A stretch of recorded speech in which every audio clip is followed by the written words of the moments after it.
बिस्मिल्लाहिर्रहमानिर्रहीम। इय्याक नअबुदु व इय्याक नस्तईन। मेरे पाकिस्तानियों, क्योंकि मैं सारा वक्त तैयार होता हूँ कि किसी वक्त भी ये मुझे किसी चीज़ पे भी जेल में डाल देंगे, तो मैं चाहता हूँ कि जेल में जाने से पहले जिन चीज़ों पे ये मुझे जेल में डालने की कोशिश कर रहे हैं वो मैं आपके सामने पहले ही ले आऊँ।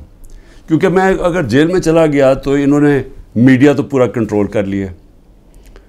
जो बड़े बड़े लोग थे जो मीडिया की आज़ादी के जिहादी बने हुए थे, वो आज चुप करके बैठे हुए हैं और आराम से एक सरकारी मीडिया बन चुके हैं सारी प्राइवेट चैनल्स।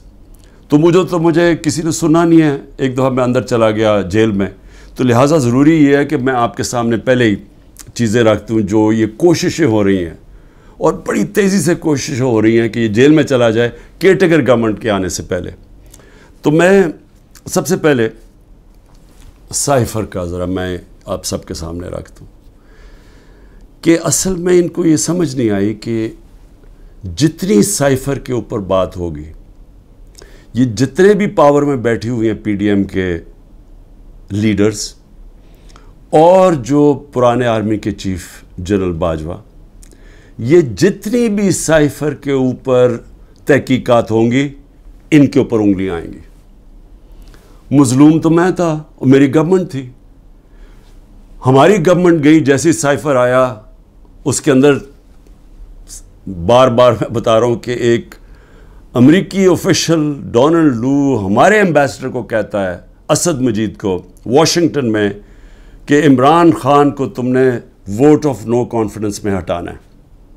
अगर ना हटाया तो पाकिस्तान के लिए मुश्किलात होंगी। और अभी वोट ऑफ नो कॉन्फिडेंस नहीं आई थी, ये गालिबन 6 मार्च था। अगले दिन वोट ऑफ नो कॉन्फिडेंस आ जाती है, टेबल हो जाती है असेंबली में। और उसके बाद फिर जो सारा वो कहते हैं ना, rest is history. Aahista Aahista क्या, बड़ी जल्दी हमारे लोग भी नाराज़ हो जाते हैं, बैक बेंचर्स भी कहते हैं हम छोड़ रहे हैं, हमारे जो इत्तेहादी है वो भी छोड़ना शुरू हो जाते हैं। तो वो साइफ़र किसके लिए पैगाम था? वो पैगाम उसी के पास था ना जिसके पास पावर थी, जिसके पास एजेंसीज थी, जो इन सब को भेड़ बकरियों की तरह उधर ले जा सकता था दूसरी तरफ और गवर्नमेंट करा सकता था। वो जनरल बाजवा था। तो मैंने बड़ी कोशिश की तब भी कि इसके ऊपर तहकीकात हो। मैंने पहले एक कमेटी भी बनाई जिसमें जनरल तारिक को हमने उसका हेड बनाया। लेकिन यहाँ इतनी ताकत है एक आदमी के पास कि वो जनरल तारिक जैसे आदमी ने भी कहा कि नहीं जी, मैं ये इस कमेटी का हेड नहीं बन सकता। पूरी कोशिश की गई सुपर किंग ने कि किसी ना किसी तरह दब जाए बस साइफ़र की, इसके ऊपर बात ही ना हो। मैं इसलिए कह रहा हूँ कि ये बार बार साइफ़र को लेके आते हैं तो वो उंगलियां तो उधर ही जानी है सुपर किंग की तरफ, और उसने हर बार इस्तेमाल किया।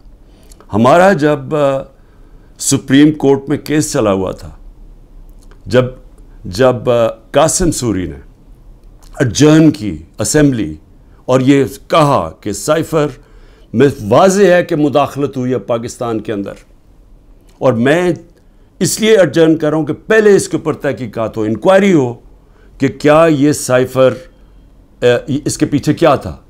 इंक्वायरी में ही तो पता चलना था कि साजिश हुई है या नहीं हुई। तो उसने जब वो लहराया और उसने एडजर्न की, तो उसके बाद सुप्रीम कोर्ट में चला गया केस। तो सुप्रीम कोर्ट में जो हमारा वकील था, अटॉर्नी जनरल, हम हैरान हो गए, उन्होंने साइफ़र पे बात ही नहीं की। असल इशू तो साइफ़र था, बाकी सारी बातें कर दी, साइफ़र पे बात नहीं हुई। आप समझ जाएं कि प्रेशर किधर से था। प्रेशर तो सुपर किंग के पास इतने ज़्यादा हथियार है प्रेशर्स डालने के लिए। तो वो जो केस हमारा था वो केस ही नहीं लड़ा गया। नईम बुखारी जो असद कैसर के वकील थे, उन्होंने कहा कि अटॉर्नी जनरल ने तो मेरा केस ही ख़त्म कर दिया, क्योंकि उन्होंने साइफ़र के ऊपर बात की। तो ये जो इसको खुफिया रखने की कोशिश की गई, वो कोशिश कर रहे थे जिनको पता था कि तहकीकात से इनके ऊपर उंगलियां आनी है। मैं कोशिश करता रहा कि इसके ऊपर इंक्वायरी हो। हाँ, जिस तरह मैंने कहा पार्लियामेंट ने कमेटी बनाई, उसको उन्होंने जनरल तारिक को भी भगा दिया। फिर चीफ जस्टिस साहब को मैंने लेटर लिखा, साइफर भेजा कि इसके ऊपर इंक्वायरी होनी चाहिए, नहीं हुई। तो अब ये जो इंक्वायरी करना चाहते हैं FIA, मैं सिर्फ सवाल ये पूछता हूँ कि पहले तो मुझे ये बताएं, मुझे बुला तो लिया आपने इंक्वायरी के लिए, लेकिन मुझे यही नहीं पता कि मेरे से किस चीज़ की इंक्वायरी करनी चाहते हैं आप, ताकि मैं तैयारी करके आऊँ। लेकिन मैं FIA को भी ये कहना चाहता हूँ कि ये आपके पे ग्रेड से ज़्यादा ऊपर बात है। आपके राना सनाउल्लाह जो इंटीरियर मिनिस्टर है, जो आपके ऊपर है, वो तो कह बैठा कि इमरान खान को जेल में डालना है। वो अभी कोई इंक्वायरी का मुझे भी नहीं पता। अभी तो हमें 164 का बयान भी हमारे सामने नहीं आया। अभी तो न्यूज़ आइटम्स आ रही है ना कि जी आज़म खान ने ये कह दिया। हमारे सामने तो अभी कुछ नहीं आया, क्योंकि मैंने अपने वकीलों से पूछा तो किसी वकील को भी पता नहीं कि वो कौन सा बयान है आज़म खान का जो 164 पे आता है। ये तो न्यूज़ आइटम्स आ रही हैं। तो अभी से ही वो कहना शुरू हो गया है कि जी इसने जेल में जाना है, जो FIA का हेड है। तो FIA की क्या हैसियत रह गई? तो उन्होंने, हमें तो पता है उन्होंने क्या करना है, लेकिन कौम को पता होना चाहिए कि ये इतना बड़ा जुल्म हुआ इस मुल्क के साथ, जो इन्होंने जो गवर्नमेंट गिराई हमारी, जो मैंने आपको बताया भी कि IMF की सिर्फ आप रिपोर्ट पढ़ लें कि उन्होंने बताया कि इन्होंने ये जो मनी लॉन्ड्रर्स थे और NRO वाले ये जो लीडर्स थे, इन्होंने आके पाकिस्तान से 14 महीने में किया क्या, और अवाम को कितनी तकलीफ हुई, कितनी तकलीफ से अवाम गुजर रही है, और मज़ीद और आगे तकलीफ आने वाली है।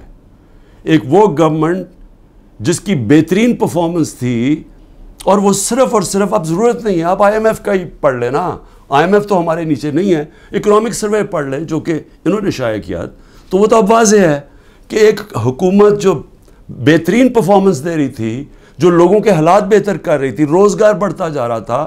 फैसलाबाद के अंदर टेक्सटाइल के वर्कर्स नहीं मिल रहे थे, यानी दूर से वो टेक्सटाइल वाले हमें कहते थे कि हम स्कूल खोलना चाहते हैं, हमारे पास वर्कर्स कम हो गए हैं, जो हमारी सबसे बड़ी एक्सपोर्ट है टेक्सटाइल्स की।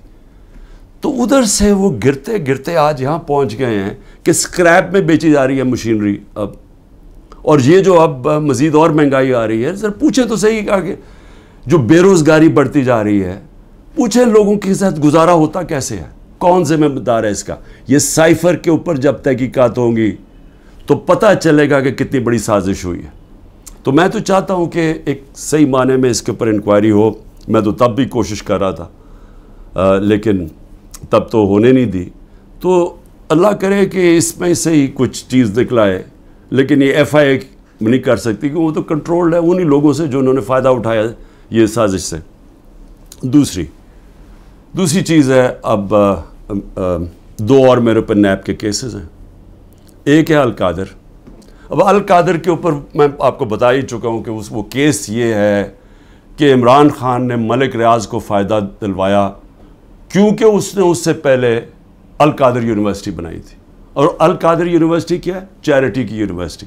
चैरिटी का मतलब ये कि सीरत नबी के ऊपर जो हमारा जो आइडिया है कि लोग लीडर्स निकले नबी सल्लल्लाहु अलैहि वसल्लम की सीरत के ऊपर चल के, जो दुनिया के सबसे बड़े लीडर थे, उसके ऊपर एक बेस किया कि कोशिश की कि इस मुल्क के अंदर समझ तो आए। और फिर सूफीज़म, इतने ज़्यादा लोग बड़े बड़े हमारे सूफ़ी जो लीडर्स थे, लीडर्स मैं कहूँगा, उनके बहुत बड़े लोग, आज भी उर्स पे लाखों लोग आते हैं, उनके कलाम का पता तो चले, लोग आके चले जाते हैं, ये तो पता चले कि वो पैगाम क्या देने आए थे।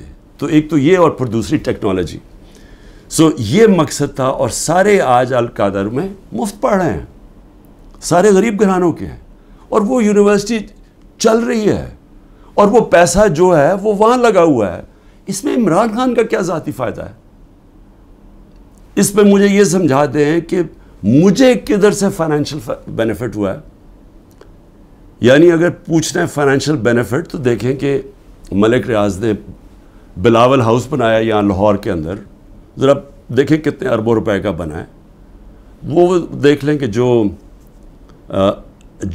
लंदन के अंदर जो मलिक रियाज का 190 मिलियन पाउंड आया, जो आज सुप्रीम कोर्ट में पड़ा हुआ है, तो उसमें से 50 मिलियन पाउंड उन्होंने घर खरीदा है लंदन में हसन शरीफ से, नवाज शरीफ के बेटे से। ये पूछें कि 18 अरब रुपया, कम से कम 17-18 अरब रुपया है। 18 अरब रुपए का नवाज शरीफ के बेटे के पास पैसा किधर से आया घर खरीदने का? क्या इसलिए वो भाग गए थे बाहर?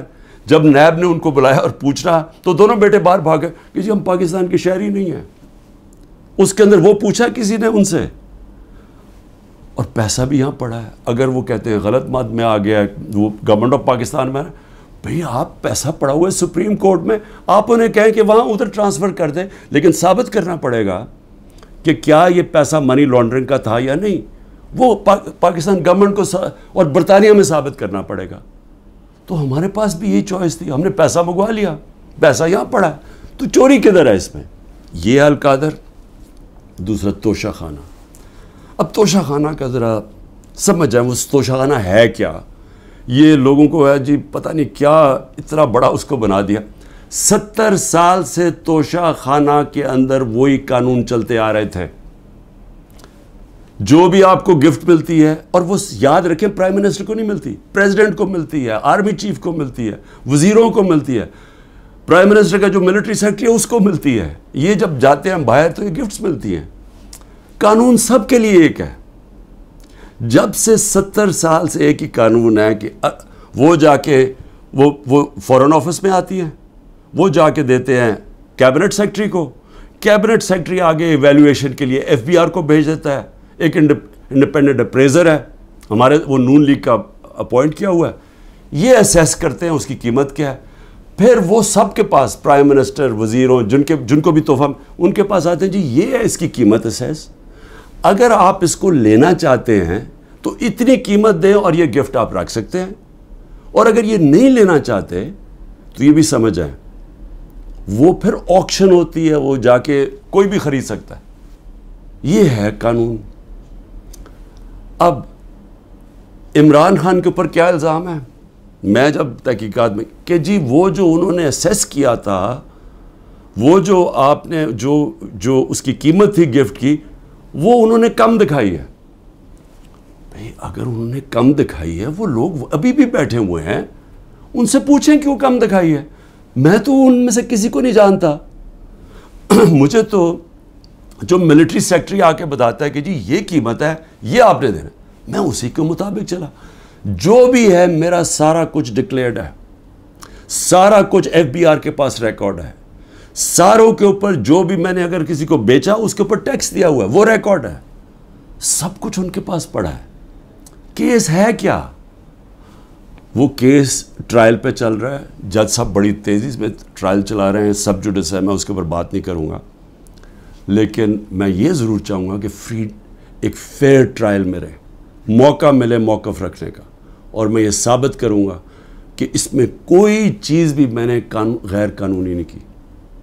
लेकिन जो मैं पूछना चाहता हूँ आज, अच्छा 3 तोशा खाना के ऊपर केस किधर हो रहा है? एक इलेक्शन कमीशन कर रही है केस, एक एफआईआर कटवाई हुई है, एक नैब केस कर रही है, एक इशू के ऊपर 3 केसेस चल रहे हैं। ये भी कोई वर्ल्ड रिकॉर्ड है, कभी ऐसे होता नहीं है। लेकिन इतनी जल्दी में है कि किसी ना किसी तरह इसको रास्ते से हटाओ, डिस्क्वालीफाई करो और इसको जेल में डालो। अब मैं सिर्फ अब आज नैब चेयरमैन से बड़े आपकी वजह से मुझे वो जिस तरह उठाया गया, आप भी एक उसमें आपकी वजह थी, और भी जिसने भी हुक्म दिया था कि गैर कानूनी और गैर आइनी तौर पे मुझे 9 मई को जिस तरह ज़लील करके उठाया गया मुझे इस्लामाबाद हाई कोर्ट से, उसमें आपका भी हाथ था। मैं सवाल ये पूछना चाहता हूँ कि चले मैं तो ये नैब के केस फेस कर रहा हूँ और करूँगा, कहीं मुल्क से बाहर नहीं भागूंगा, यकीन करें सारे केस फेस करूँगा, लेकिन मैं सिर्फ सवाल ये पूछता हूँ कि आपका ज़मीर कोई जागता नहीं है जब आपको पता चला है कि तोशा खाना के अंदर चोरी हुई है, और चोरी नैब के अंदर भी पता है, वो केस नैब में भी पड़ा हुआ था, लेकिन आपने बंद कर दिया वो। तो अवाम के लिए मैं क्या बताना चाहता हूँ, वो चोरी क्या थी? तोशा खाना का कानून है कि गाड़ी, जब भी कोई गाड़ी गिफ्ट करे, जो मुझे भी एक गाड़ी गिफ्ट हुई थी, आप तोशा खाना से वो नहीं ले सकते। आप अगर उसकी, इनके ज़माने में, ये भी मैं इनके ज़माने में 20% देते थे कीमत। मसलन अगर 10 रुपये उसकी कीमत आती है, यानी वैल्यू होती है गिफ्ट की, तो इनके ज़माने में 20% देते थे, 20 रुपये देते थे और फिर ले लेते थे। हमने जाके उसको 50% कर दिया, यानी अगर 10 रुपये का तोहफा है तो 5 रुपये देंगे और फिर तोहफा लेंगे, हमने बढ़ा दिया। तो इनके ज़माने में 20% होता था और फिर भी गाड़ी आप नहीं ले सकते थे। अब मैं सिर्फ आपको ये ज़रा, आपको पता होना चाहिए कि यह हो क्या रहा है। देखिए, नायब चेयरमैन को भी मैं ज़रा सोच रहा हूँ कि उनका ज़मीर शायद जाग जाए इस चीज़ पे। नवाज शरीफ मर्सिडीज़ सबसे महंगी गाड़ी होती है, BMW और मर्सिडीज़ महंगी तरीन गाड़ियाँ हैं। वो गाड़ी ख़रीदता है जो कि उसको इजाज़त ही नहीं होती, 6,36,000 रुपए में सबसे महंगी गाड़ी मर्सिडीज़ 6,36,000 पे लेता है। पहले तो क्या इसकी कीमत देखी, कोई मर्सिडीज़ इतनी सस्ती आती है, यानी उसकी कीमत देखा 42 लाख। कोई मर्सिडीज़ पाकिस्तान में 42 लाख की आती है, तो उसने सिर्फ 6,36,000 दिया उसका। तो पहले तो चोरी थी, क्योंकि आप गाड़ी नहीं निकाल सकते। फिर ज़रा कीमत देख लें। मैं और भी वैसे यहाँ कीमतें मैं देख रहा हूँ कि मेरे से नैब वाले पूछ रहे थे कि जी आपने ये बड़ी आपने सस्ती चीज़ें ली हैं, मुझे तो पता ही नहीं था। लेकिन ज़रा यह मैं ऐसी मेरी नज़र पड़ रही थी, एक पर्ल्स का नेकलेस, वो सोचे सिर्फ 27,000 दे के लिया नवाज शरीफ ने। फिर मैं देख रोलेक्स गोल्ड ब्रेसलेट और रोलेक्स 1,10,000 रुपए पे लेके लिया। वन रिस्ट वॉच, कार्टियर की रिस्ट वॉच, छोटी भी नहीं, और विथ डायमंड्स, हीरे लगे हुए उसके ऊपर, वो जी बड़ी महंगी उन्होंने ख़रीदी 40,000 रुपए में। तो क्या नैब को ये नहीं नज़र आया कि नवाज शरीफ ने चोरी भी की, एक गाड़ी भी, और कीमतें उन्होंने नहीं देखी। उसके बाद जरदारी साहब देख लें, 3 गाड़ियां निकाली उन्होंने तोशाखाना से, 2 BMWs, सबसे जो उस वक़्त की महंगी तरीन BMW की भी किस्में होती है 760U, और बुलेट प्रूफ, यानी बुलेट प्रूफ की कीमत आप सोच लें कि इसकी कीमत कितनी थी, 10 करोड़ रुपए की। तो वो उन्होंने एक BMW वो निकाली, फिर एक दूसरा मॉडल, वो भी सिक्योरिटी वाली, 2 BMWs, और फिर एक टोयोटा लेक्सस, ये भी बुलेट प्रूफ। तो इनके ऊपर कोई नैब की इंक्वायरी या कोई नहीं होना था। यानी क्या ताकतवर अगर आज बैठा हुआ तो उसके लिए सारे माफ़ हो जाती हैं चीज़ें। और यहाँ आप कह रहे हैं कि जी वो जी उन्होंने सस्ती दिखा दी या वो महंगी। तो जिन्होंने सस्ती दिखाई है वो तो अभी भी बैठे हुए हैं, पूछे उनसे। आगे चलें जी। मैं नायब चीफ को मैं फिर सलाम करता हूँ, आफ्ताब सुल्तान को सलाम इसलिए करता हूँ कि उनसे जब कहा गया ये जो हरकतें अब हो रही हैं, उन्होंने कहा मैं नहीं करता। और मैंने सुना है, क्योंकि जब मैं नायब जेल में था तो सारों ने उसको स्टैंडिंग ओवेशन दिया जब वो रिज़ाइन करके जा रहा था। नायब के लोगों ने कि इतना किरदार का आदमी। लेकिन यहाँ ज़रा थोड़ा ज़मीर इस वक्त मैं जगाने की कोशिश कर रहा हूँ मौजूदा नायब के चेयरमैन। मुझे ये बताएं कि शहबाज शरीफ और उसके बेटों की आपने इंक्वायरी बंद कर दी, 7 अरब रुपए की इंक्वायरी आपने बंद कर दी। 7 अरब रुपए की इंक्वायरी बंद क्या की, जिसके अंदर ये बच ही नहीं सकते थे। क्या किया इन्होंने, यहाँ से ये पैसे भेजते थे बाहर, यहाँ से हुंडी हवाले से बाहर पैसे भेजते थे, चोरी का पैसा, उधर से रिमिटेंसेस दिखा देते थे। ये कानून नवाज शरीफ ने बनाया था 1992 में कि अगर बाहर से पैसा आए तो कोई सवाल नहीं पूछ सकता कि जी वो पैसा किधर से आया, किसने भेजा पैसा, नो क्वेश्चंस आस्क्ड। ये मनी लॉन्ड्रिंग के लिए ख़ास कानून बनाया था इन्होंने। हुदैबा पेपर मिल क्या था, वो पहला, आज से 20-24 साल पहले वो हुदैबा पेपर मिल में इसी तरह ये कर रहे थे कि उसके नाम पे पैसा बाहर भेजते थे पहले चोरी करके, और वहाँ कोई काजी फैमिली लंदन में बैठी, उनके अकाउंट्स में पैसा गया, उधर से उन्होंने दिखाया कि जी हमने रेमिटेंसेस भेजी हैं, और रेमिटेंस का कोई सवाल ही नहीं पूछ सकता था, जो बाहर से पैसा आता था सवाल ही नहीं पूछ सकता था। तो यहाँ से बाहर पैसा चोरी करके भिजवाया, वहाँ से जिस पैसे की ज़रूरत थी वो इन्होंने रेमिटेंस के नाम पे ले लिया और कोई सवाल नहीं पूछता। तो ये जो शहबाज शरीफ का सारा पैसा ये जो आया है, इसका ज़्यादातर पैसा जो इसकी दौलत में इजाफा हुआ है, इन्होंने पूछा ना नैब ने कि जी इजाफा किधर से हुआ, जी रेमिटेंसेज आई हैं। 90% इन्होंने दिखाया ये जिस तरह कि जी वो फलाने ने पैसा भेजा। जब उन्होंने चेक किया वो कौन था, एक कोई पापड़ वाला था जो पापड़ बेचता था, उसने कोई करोड़ों रुपया भेज दिया इनके अकाउंट्स में। फिर दूसरा एक और कोई चीनी वाला, इस तरह के लोग थे जो कभी पाकिस्तान से भी बाहर गए, उनके पासपोर्ट पकड़े, उनके नाम पे पैसे बने। ये ओपन एंड शट केस था। लेकिन चेयरमैन नैब साहब ने अपनी कोई सोचा होगा, केस ख़त्म कर दिए। फिर अगला सुने ज़रा। हाँ, मैं एक चीज़ भूल गया, मरियम नवाज़ भी, इन्होंने BMW ली, कोई मिडल ईस्ट से किसी इनको तोहफ़ा मिला, तोशा खाना, मैं नहीं बताया कि वो आया बाहर से तोहफ़ा। जो भी आपको बाहर से तोहफ़ा मिलता है आपको डिक्लेयर करना पड़ता है, और वो जाता है तोशा खाना में। उन्होंने तोशा खाना में नहीं दिया, और उसी को गाड़ी को फिर इस्तेमाल करके आगे बेच दिया, और बड़े नफ़े के ऊपर। ये भी सीधी चोरी है। इसके ऊपर भी कोई किसी ने बात नहीं की, कोई नैब को कोई खटका नहीं हुआ कि कुछ गलत हो रहा है। फिर आगे चलें। 16 अरब रुपए के FIA के केस। अब FIA से मैं मिल रहा हूँ, इंशाल्लाह उनसे पूछूंगा कि क्या जब डॉक्यूमेंट्री एविडेंस थी कि ये नौकरों के नाम पे पैसा आता था और उधर से शरीफ ख़ानदान के ये इनके बेटों के अकाउंट्स में चला जाता था, 16 अरब रुपया, जिसमें मकसूद चपरासी भी था, तो क्या वो केस बंद कर दिया? सोचा नहीं कि 16 अरब रुपया कोई छोटी रकम नहीं है?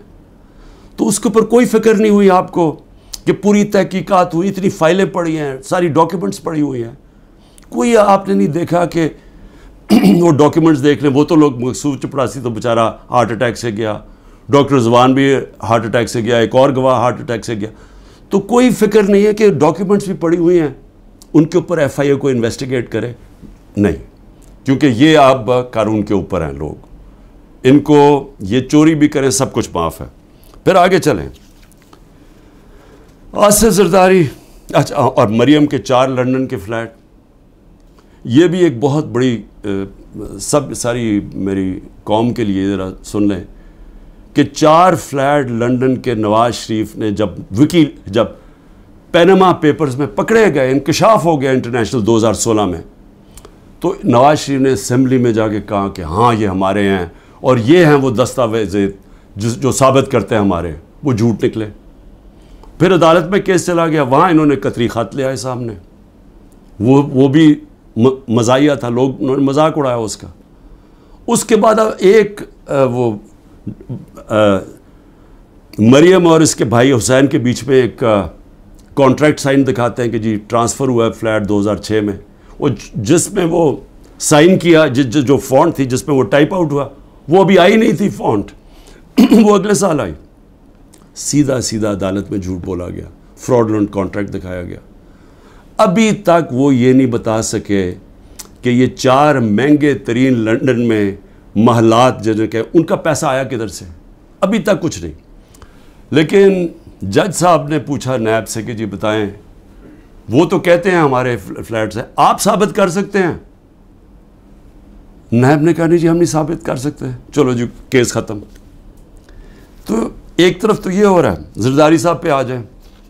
जरदारी साहब तो पहले मुशर्रफ ने जब इनको माफ़ किया इनकी करप्शन, तो उसके अंदर सबसे पहले था जो सरे महल, जिसका बड़ा शोर मचा। सरे महल के अंदर आप सब जानते हैं कि इन्होंने एक बहुत बड़ा एक रियल इस्टेट ले ली, कितनी एकर्स की, इंग्लैंड के अंदर सरे में। वो एंड में जाके पाकिस्तान ने वहाँ केस किया, केस में साबित हो गया कि ये दिखाई नहीं सकते थे इनके पास पैसा है।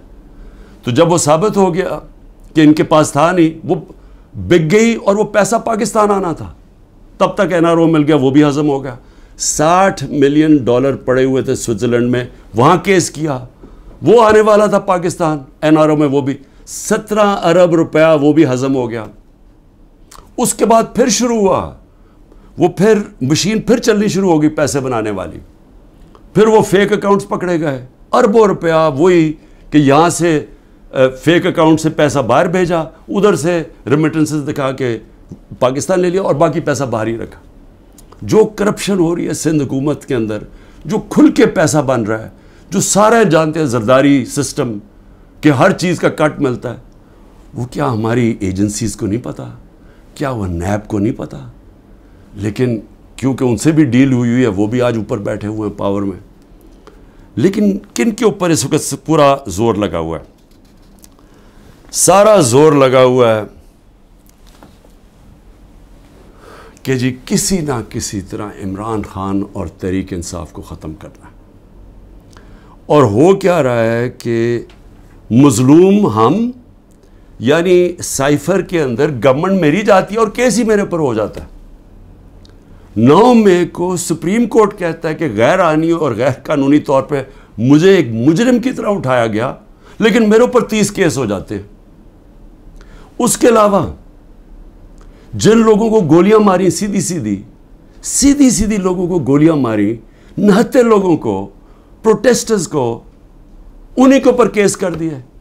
उनकी डेड बॉडीज, जो 16 लोग मरे, जो शहीद हुए, मैं कहता हूं इंसाफ के लिए खड़े हुए ना इंसाफी हो रही थी उनके पार्टी के चेयरमैन से, उनको सीधी गोलियां मारी, उनके घरों में पहुंच गए कि तुमने अगर FIR रजिस्टर की तो हम तुम्हें ये कर देंगे। वही जो जिले शाह के घर पहुंच गए, जब उसको कत्ल किया गया तो पुलिस कस्टडी में उसको कत्ल किया गया, मेरे ऊपर 302 कत्ल का पर्चा कर दिया। और फिर उसके माँ बाप के पास पहुंच गए कि आपने देखिए इसकी बात नहीं करनी, और उनको चुप करा दिया। तो पहले लोगों के ऊपर जुल्म करते हैं, फिर उन्हीं के ऊपर केसेस कर देते हैं। जो एक लड़का बेचारा शहीद हुआ, वो भी प्रोटेस्टर था, पीसफुल, पुरअमन, उसको गोली मारी, शहीद हो गया। उसके कत्ल का केस एजाज चौधरी और मियां महमूद रशीद के ऊपर डाल दिया, यानी अपना ही उन्होंने कारकुन कत्ल कर दिया। अब मैं सिर्फ अपनी कौम से ये कहना चाहता हूं कि देखें, मैं फिर से कहता हूं, कौमें चलती हैं इंसाफ के ऊपर, अखलाकियात के ऊपर, अमर बिल मारूफ के ऊपर। कौमें चलती हैं जब एक हुकूमत की क्रेडिबिलिटी होती है। हुकूमत अपनी क्रेडिबिलिटी इसलिए रखती है कि हुकूमतें डंडे से नहीं चलाई जाती, क्योंकि इंसानी माशरे में आप अपनी इज़्ज़त करवाते हैं, अपनी परफॉर्मेंस से, अपनी ईमानदारी से, अपनी अखलाकियात से कौम आपकी इज़्ज़त करती है। जमहूरियत के पास फ़ौजें नहीं होती, जमहूरियत के पास अखलाकियात होती है। इसलिए बरतानिया में जिधर से हमने डेमोक्रेसी ली है, अगर उनका प्राइम मिनिस्टर एक छोटा सा कानून तोड़ता है कि जी कोरोना में आपने लोगों के साथ इकट्ठे नहीं होना, यानी आपने कोई गेट टुगेदर नहीं करनी, वो अपने ऑफिस के बाहर गेट टुगेदर करता है, उसके ऊपर प्राइम मिनिस्टर को निकाल देते हैं। उनकी अखलाकियात का म्यार देखें। उनके वो एक हैरोल्ड मैकमिलन प्राइम मिनिस्टर झूठ बोलता है, झूठ पकड़ा जाता है, उसको निकाल देते हैं। या सारा हुकूमत ही झूठ पे चल रही है, केसेस ही सारे झूठ, 180 केसेस कर दिए। क्या कोई मानता है पाकिस्तान में कि ये एक आदमी ने 70 साल की उम्र तक कोई एक जुर्म नहीं किया और एकदम चंद महीने में 180 केस हो गए? कोई मानेगा ये? लेकिन इनको कोई शर्म ही नहीं है। क्या ये मानेगा कि मियां महमूद और एजाज चौधरी ने अपने कारकुन को गोली मार दी है? क्या मैंने जिले शाह को कत्ल कर दिया? कोई मानेगा? कोयटा में सारा कोयटा जानता है कि उस वकील की ख़ानदानी दुश्मनी थी, सब जानते हैं, एविडेंस है। मेरे ऊपर 302 कत्ल केस कर दिया उसके ऊपर। और ये जो साइफर है, हमारी गवर्नमेंट गिरती है और केस ही हमारे पर कर देते हैं। तो मैं आखिर में अपनी कौम से कहना चाहता हूँ, देखें, यहाँ जो एक ताकतवर फैसला करता है कि मैंने कांटा मार दिया है, फलाने पे कांटा मार दिया। हमारे लोगों को कहते हैं कि इमरान खान में कांटा लग गया है, तो अब तो PTI ने आना नहीं और इमरान खान ने आना नहीं, इसलिए वो जो 2 पार्टीज़ बनाई हैं उनके अंदर चले जाओ। देखिए, पाकिस्तान का जो आइन है ना, वो कहता है कि हाकिमियत अल्लाह की है, और अल्लाह के बाद जो अवाम के मुंतखब किए हुए नुमाइंदे हैं उनकी है। कोई कांटा नहीं डाल सकता किसी के ऊपर अवाम के अलावा। और ये जो कांटा डालने की कोशिश है, ये इतना नुकसान पहुंचा रही है पाकिस्तान को, हमारी जमहूरियत को, हमारी आज़ादी को, हमारी अखलाकियात को, हमारे इदारों को, हमारे इंसाफ के निज़ाम को, हमारा सारी दुनिया में जो इमेज है वो इतना नुकसान पहुंचा रही है। और हमारी जो माइशत है जिधर वो पहुंच गई आज और जिधर जा रही है, तो मेरी सिर्फ रिक्वेस्ट ये है अपनी कौम को कि देखिए, मैं अगर जेल में भी जाता हूँ ना, आपने जद्दोजहद करते रहना है। और मैं हमेशा 27 साल से कहता हूँ पुरअमन जद्दोजहद, लेकिन ये आपके लिए इतना ज़रूरी है क्योंकि ये जो सारी स्ट्रगल कर रहा हूँ अपनी ज़ात के लिए नहीं कर रहा। अगर ज़ात के लिए कर रहा होता तो मैं बड़ी पहले छोड़ चुका होता। कौन अपनी ज़िंदगी को दाव पे लगाता है? कौन किसी के ऊपर 2 दफ़ा कातलाने हमले होते हैं और वो फिर भी लगा रहता है? या जेल के ऊपर सारे इकट्ठे हुए हैं जिस आदमी के अगेंस्ट, वो क्यों खड़ा है? क्योंकि मैं इसको सियासत नहीं समझ, इसको इबादत समझता हूँ। सारी दुनिया की तारीख़ में आज़ादी के लिए अपनी लोगों ने जद्दोजहद की, अपनी जानें कुर्बान की हैं, क्योंकि अल्लाह जो अपनी आज़ादी के लिए जद्दोजहद करता है और इंसाफ के लिए, उसको अगर वो मरता है तो उसको शहीद कहता है अल्लाह। बहुत बड़ा रुतबा है। मैं अपनी कौम को भी कह रहा हूँ कि इसमें आपका मुस्तकबिल है, आपकी हकीकी आज़ादी में। ये जो निज़ाम अगर ये चलता रहा, पाकिस्तान छोड़ें, किसी मुल्क का कोई मुस्तकबिल नहीं है। पाकिस्तान जिंदाबाद।